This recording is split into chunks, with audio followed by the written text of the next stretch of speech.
Hey everybody, Erin England with Revolved Realty here, and I am coming to you live from the gorgeous, little cute, quaint town of Mooresville. And tucked down a small two-lane windy road is one of the most beautiful pieces of property I've ever had the pleasure of being on. It is Creekside at Collier's End. It is an amazing venue, and my daughter is actually having bridal portraits here now, so I'm kind of staying out of the way, but this is spectacular. It's gorgeous. I will put a link down below so you guys can check it out. But I did want to stay out of the way, so I'm going to keep my shot here narrow. So beautiful place, right? Why would I be making a video here other than to talk about how great Collier's End is, which it is? Well, something that has been coming up more and more is the cost of properties here. So for example, this place, spectacular. Many acres, lots of rose gardens, a vineyard. We're looking right down on the Flint River, a historical home, gorgeous property, but I couldn't afford to buy it. So what happens when you can't afford the property that you really want? I am seeing this a lot with some of my buyers and some of my sellers. I know a lot of realtors are also facing this challenge, particularly with people who either grew up here, moved away and came back, or people that lived here previously and have come back or want to come back, and then people that have lived here for a while. They're getting a lot of sticker shock. They are really surprised at how much prices have gone up.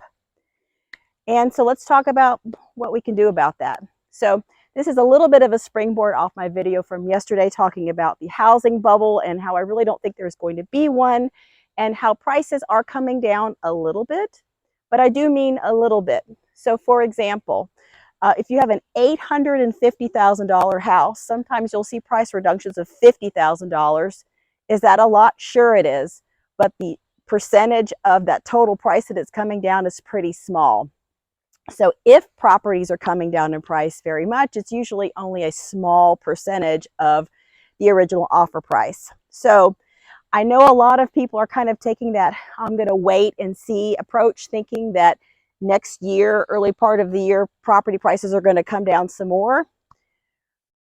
Well, possibly, but that wait and see approach could actually backfire on you. So let's talk about that some more. I'm going to stop shooting now so I can join in with my daughter's bridal portraits, and I'll be right back with you, and we'll talk about this a little bit more in depth. Okay, back again. I was kind of getting in the way. Mothers never do that with their daughters' weddings. Anyway, so I just thought I would stay back a little bit, thought we could chat a little bit more about what we were talking about, the wait and see approach and why it may not be what you think it is. Okay, so we were talking a few minutes before about how some prices are coming down, but it's just a small percentage. So I am really concerned that people think that, like say a house that was $200,000 maybe 4 or 5 years ago that's now priced, way over $350,000 is going to come back down to $200,000 again.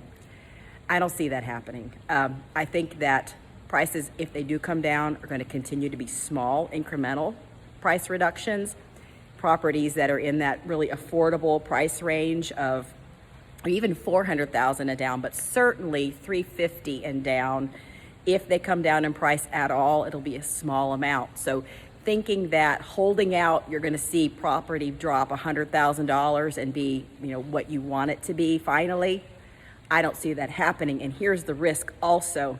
Interest rates continue to be volatile.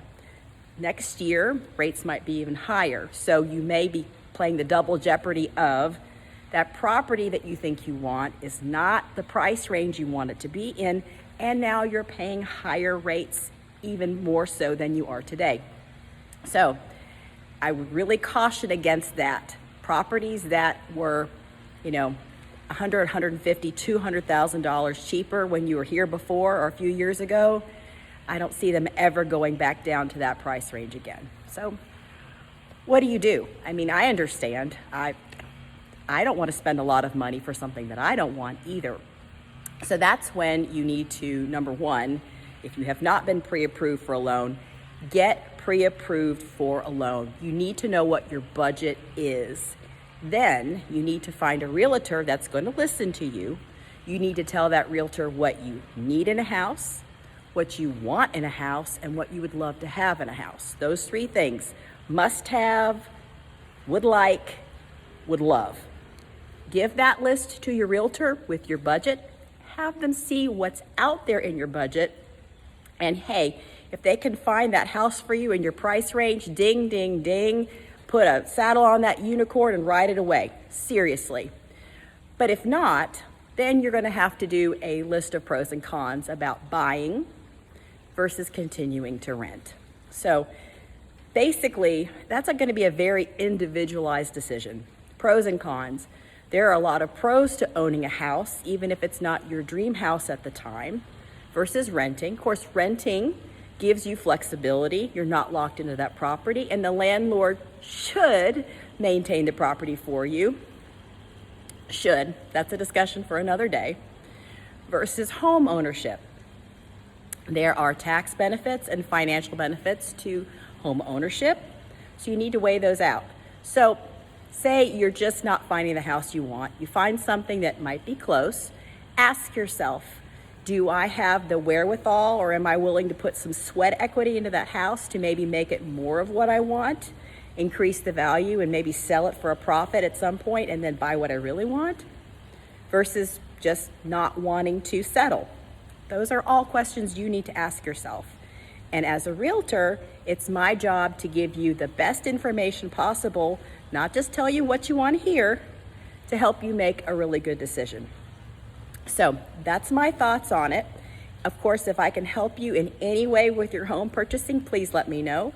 My name is Erin England. I am your Revolve Realty agent. My number is 256-783-9248, and let's talk soon.